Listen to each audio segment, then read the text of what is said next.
میرا کام آسان کر دیا، ورنہ یہ کہ روایتی طریقے سے میں نظامت کرتا اور بہت بور بھی کرتا. آواز بھی ہماری تقریباً غائب ہے. بول اس لیے رہا ہوں تاکہ پریکٹس ہوتی رہے اور آنے والے وقت میں بالکل نکمے نہ ثابت ہوں، بلکہ یہ ہوں کہ زندہ ہو تو زندہ ہونے کا ثبوت دینا چاہیے. وہ کہا بھی ہے کسی نے کہ میں اس لیے زندہ ہوں کہ میں بول رہا ہوں. تو جازب صاحب کو بھی یہی مشورہ کہ بولتے رہا کیجئے، صرف داماد کو دیکھ کے نہ بولیے. لوگ شک کرتے ہیں کہ جیسے اپنے ہم جنس کو خوب پہچانا. تو اتنی دیر تک میاں حضور سے لے کے تمام لوگ یہاں موجود تھے، آپ نے نہ کسی کو مخاطب کیا نہ سلام کلام کیا. صرف سید صاحب سے میں نے آپ کی ملاقات کرا دی تھی تاکہ ان کی صدارت میں آپ کو پڑھنا تھا، بعد میں پریشانی ہوتی ہے آپ کو، اس لیے کہ صدر روک بھی سکتا ہے. یہ ہوں گے بزرگ، یہ دیکھنے میں سیریل لگ رہے ہیں لیکن میں ان سے متعارف نہیں ہوں. رفعت شہجہ صدیقی صاحب اور تمام شعراء کا تعارف جناب مجیب صدیقی صاحب نے کرا دیا. تو انہی باتوں کو دہرانا کوئی کمال عقل و ہنر نہیں ہے، اور زیادہ اچھے طریقے سے صوفی صاحب نے بیان کیا. ان کا نکمہ پنا یہ ہے، ہمارے فیضان خان صاحب کے جوان آدمی ہیں، یہ ایسے ہر جگہ چاہتے ہیں ان کو ملیں، لفافہ مضبوط ہونا چاہیے. لیکن یہ کہہ لیں کہ مجیب صاحب صوفی ٹائپ کے آدمی کیا تقریر کریں گے، اس چکر میں کور نہیں کیا آپ کو، تو ان کے 500 روپے کاٹ لیجئے گا. صدارت کا اعلان ہمیشہ کی طرح جب تک ہم لوگ حیات ہیں ان کو دیکھتے رہیں گے، ان سے کسب نور کرتے رہیں گے. اور سید صاحب کے نام پہ ہم لوگ تعریف کرتے ہیں، سید آصف شاہ صاحب، اور عاطف صاحب کو آپ جانتے ہیں، بھیا کے نام سے وہ مشہور ہیں. اس لیے مشہور ہیں کہ پورا ایک سلسلہ ہوتا ہے، تو اس سلسلے کو اگر آپ اسی نسبت سے نہ یاد کریں تو کہیں نہ کہیں وہ نور کم ہو جاتا ہے. تو ہم لوگ سلطان کو بھی بھیا کہتے تھے، ان کو بھی بھیا کہتے ہیں. اسی نسبت سے ان کی عظمت اور عظمت ہے، اور نسبتوں کا یہ فیضان ہے کہ دادا کی عمر کا بھی آدمی آئے تو اسی عقیدت و محبت سے ملے گا عاطف میاں صاحب سے، جس طرح کہ ان سے چھوٹے یعنی موحد رہبر اور ہمیں اور دیگر لوگوں کو یا قاری اسلام صاحب کو ملنا چاہیے. تو یہ نسبتوں کا فیضان ہے. آج وزرائے اعظم کی یہاں بھی یہ حیثیت نہیں ہے کہ کوئی اس طرح کا پروٹوکول نہیں ہے کہ جس طرح میاں بیٹھے ہیں 10 لوگ کھڑے رہیں. آپ دادا میاں کے یہاں جائیے، تقریباً 15 لوگ لائن سے بڑی بڑی ٹوپیاں لگائے کھڑے رہتے ہیں. تو میں نے کہا یوگی جی کو یہ عزت حاصل نہیں ہے جو ہمارے یہاں کے دادا میاں کے سجادہ کو حاصل ہے. تو سلطان کے تو جلوے تھے ہی، یعنی ہم لوگ ایک سائیکل کسی کو دینے میں قباحت محسوس ہوتی ہے. سلطان کا جلوہ یہ تھا کہ انہوں نے کسی ٹرینڈی والے کو ایک پرچی لکھ دی اور کہا مجیب صدیقی کی لڑکی کی شادی ہے، یا موحد رہبر کے یہاں بیٹا بیمار ہے، ایمرجنسی میں ہے. اس نے 50,000 روپے نکال کے دے دیے. آج بتائیے ہم میں سے کتنوں کی اتنی حیثیت ہے کہ وہ کسی سے کہیں اور اپنی جیب سے آسانی سے پیسے نکال دے.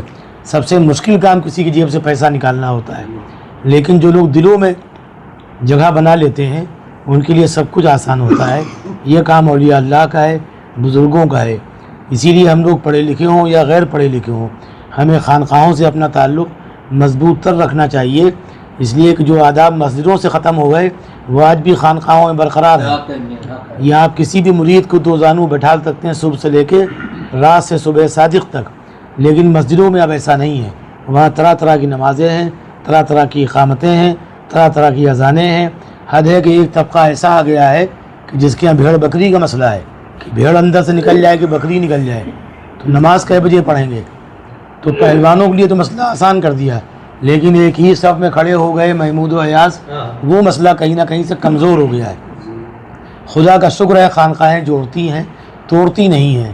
کیا وجہ ہے کہ بابا فرید گنج شکر کو جب ان کے کسی مرید نے قینچی دی تو انہوں نے کہا بھیا میں کاٹنے پھاڑنے کا کام نہیں کرتا ہوں، میں دلوں کو جوڑنے کا کام کرتا ہوں، رفو کرتا ہوں، مجھے سوئی دھاگا لا کے دو. تو وہ دلوں کو جوڑنے کا کام کرتے تھے.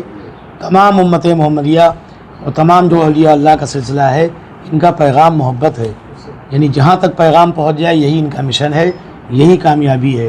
اسی محبت کے حوالے سے تمام مسالک، تمام خاندان، حد ہے برادریاں، ان تمام چیزوں کو روند کے مسلک جو مسلک اہل سنت ہے وہ اسی لیے بنا تھا، کوئی تفریق کے لیے نہیں بنا تھا بلکہ دلوں کو جوڑنے کے لیے بنا تھا، اتحاد بین المسلمین کے لیے بنا تھا.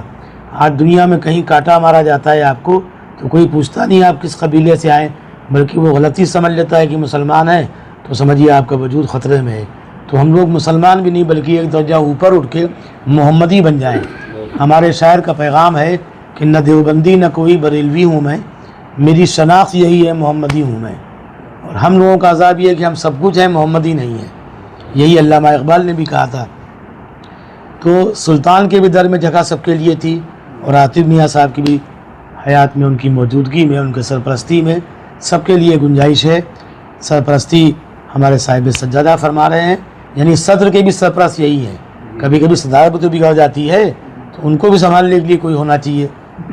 دیوبندی اس لیے تو بگڑ گئے، بھائی جازب صاحب کے اندر جو بگاڑ ہے، ٹیڑھ ہے، جلدی آسانی اس جگہ سے نہیں اٹھتے ہیں، سامنے یہی اسی لیے نہیں کہہ رہا ہوں سب سے بڑے، اس کی وجہ وہی دیوبندیت ہے، ٹوپی بھی الحمدللہ وہی ہے۔ تو میں ان کو خانقاہوں میں اس لیے لاتا ہوں، یہ اگر چٹکی بھر بھی بریلوی ہو جائیں گے تو ان کی عاقبت سنور جائے گی، نہیں ہو جائیں گے۔ اچھا، بریلویت کا بڑا فیضان ہے کہ ہم نے دادا میاں پوچھا، سب آدمی جو اب موجودہ سجادہ ہیں وہ بھی کم عمر ہیں، ہم نے کہا بھئی آپ کے والد کے زمانے میں کوئی تفریق تو تھی نہیں، ہندو مسلم کو نہیں تھی، تو مسلک کی کیا، برادری کی کیا، آپ کا کیا قصہ ہے؟ خواتین تب بھی آتی تھیں، آج بھی آتی ہیں، ان کی بھی مریدہ تھیں، آپ کی بھی ہیں۔ کہنے لگے میاں ہمارا محبت صرف پیغام ہے، محبت ہے ہمارا پیغام، اسی کو ہم عام کرتے ہیں، یہی والد صاحب چاہتے ہیں، یہی ہم چاہتے ہیں۔ تو یقین جانیے کسی دیوبندی کو دیکھ کے کسی بریلوی نے کبھی منہ نہیں بنایا، چاہے وہ دتون یہاں پہ لگا کے آ جائے۔ اور یہی دیوبندی صاحبان مجھ سے کہتے ہیں رضوان بھائی آپ بھی ان کے ہو گئے، ہم نے کہا آپ کے ہم تھے کب جو ان کے ہو گئے؟ تو نعت رسول کے لیے مجیب صاحب فوراً ٹوکتے ہیں، اس لیے ٹوکتے ہیں کہ جانتے ہیں کہ رضوان فاروقی پتہ نہیں کہاں چلائی کر دیں، ہاں ادھر کہیں بھی لگا سکتے ہیں۔ تو فاروقی بھی الحمدللہ موجود ہے، جو اوریجنل فاروقی ان کا دیوبند شریف تعلق ہے، وہ ہمارے مختار فاروقی صاحب اور تسنیم فاروقی صاحب ان کے چچا تھے، یہ اپنے مختار صاحب کے، یہ ایسے صاحب اختیار تھوڑی بنے ہیں۔ تو یہ جب مال وال کما کے آئے، کہنے لگے شاعروں پہ جو غربت کا الزام ہے، جب وہ دھبا ہم دھو دیں گے تو لکھنؤ آئیں گے، اب بھی الحمدللہ خوشحال ہیں، اگر یہ چاہیں تو ہر مہینے ایک مشاعرہ کر سکتے ہیں۔ تو یہ دیوبند شریف سے یہاں تشریف لائے، اور جناب صغیر نوری صاحب وارثی سلسلے کے ہیں، دادا میاں سے بھی ان کا تعلق ہے، اور سلطان علی حبیب شاہ صاحب کی حیات مبارکہ میں یہ وہاں جاتے تھے مجگمہ شریف، ابھی بھی صوفی صاحب کے گروپ میں اس لیے جاتے ہیں، ہمارا تھوڑا کڑا معاملہ ہے، لیکن میں کچھ معاملوں میں چٹکی بھر دیوبندی بھی ہوں، میں مرکز پر نگاہ رکھتا ہوں۔ جب میرا سلطان سے تعلق تھا، عاطف میاں سے تعلق تھا، تو میں ادھر ادھر نظر کیوں لگاؤں، میں مرکز پر نگاہ نہ رکھوں؟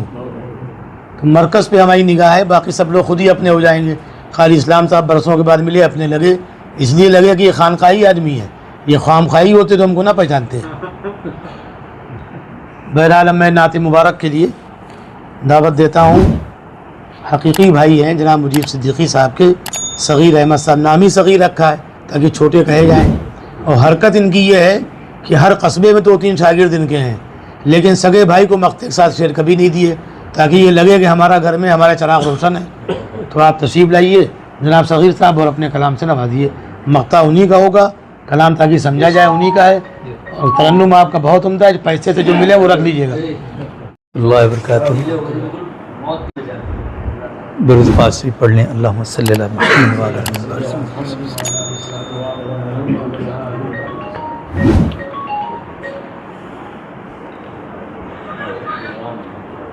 کہ مصور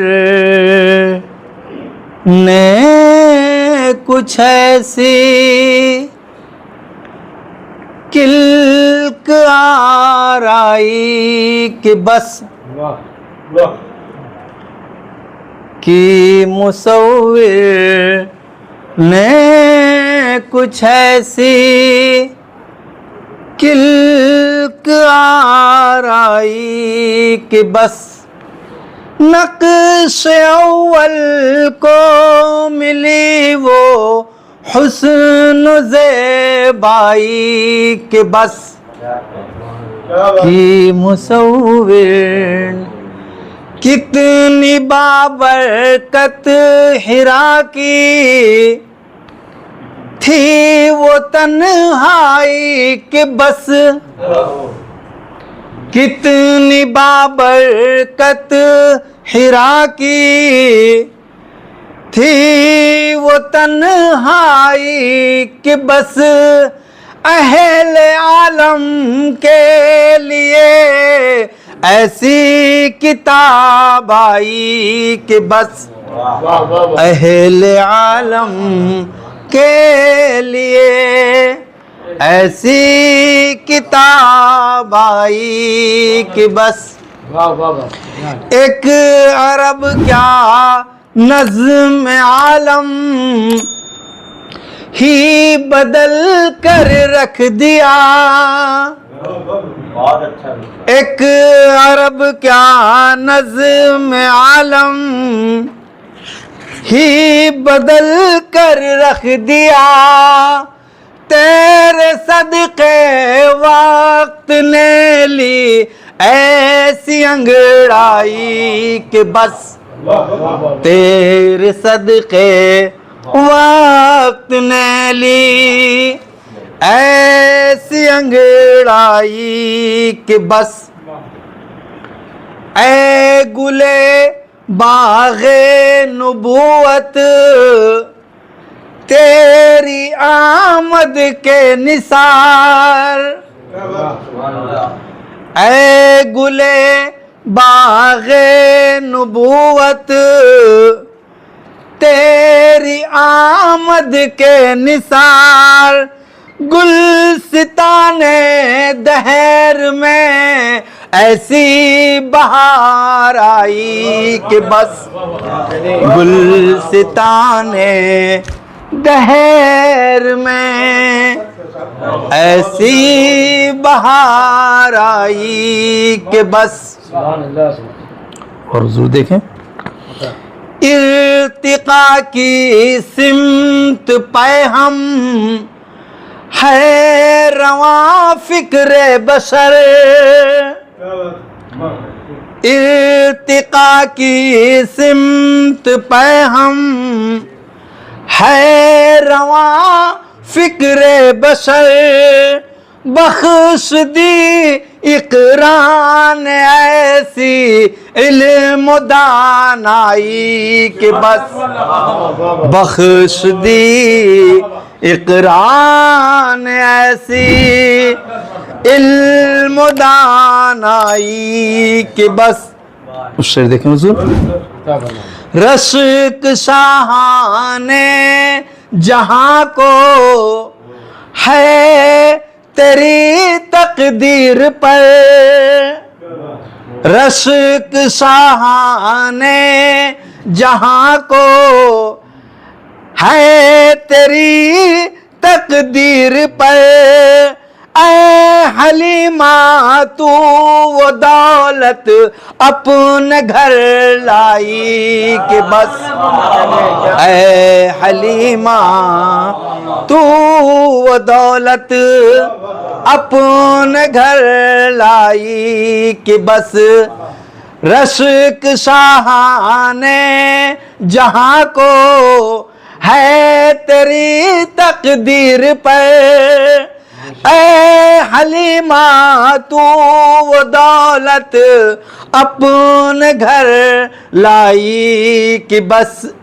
اے حلیمہ تو وہ دولت اپنے گھر لائی کہ بس. اور بطور خاص سے حاضر کروں دیکھیں مانیے اول وہ آخر کھل گیا معراج میں. مانیے اول وہ آخر کھل گیا معراج میں. یوں ہوئی محراب اقصی میں پذیرائی کہ بس. یوں ہوئی محراب اقصی میں پذیرائی کہ بس. اور آخری شعر حضور دیکھ سمجھ فرمائیں. عالم امکان میں ممکن ہی نہیں جس کی مثال. عالم امکان میں ممکن ہی نہیں جس کی مثال. وہ جماعت سرور کونین نے پائی کہ بس وہ جماعت عالم امکان میں ممکن ہی نہیں جس کی مثال، وہ جماعت سرور کونین نے پائی کہ بس وہ جماعت سرور کونین نے پائی کہ بس. مکتب میں برادر محترم مجھے صدیق صاحب فرما رہے ہیں، دیکھیں وضو دیکھیں. فیصلہ دوزخ کا بس ہونے کو تھا لیکن مجیب، فیصلہ دوزخ کا بس ہونے کو تھا لیکن مجیب، وقت آخر ان کی نسبت ایسی کام آئی کہ بس وقت آخر فیصلہ دوزخ کا بس ہونے کو تھا لیکن مجیب، وقت آخر ان کی نسبت ایسی کام آئی کہ بس وقت آخر ان کی نسبت ایسی کام آئی کہ بس. شکریہ.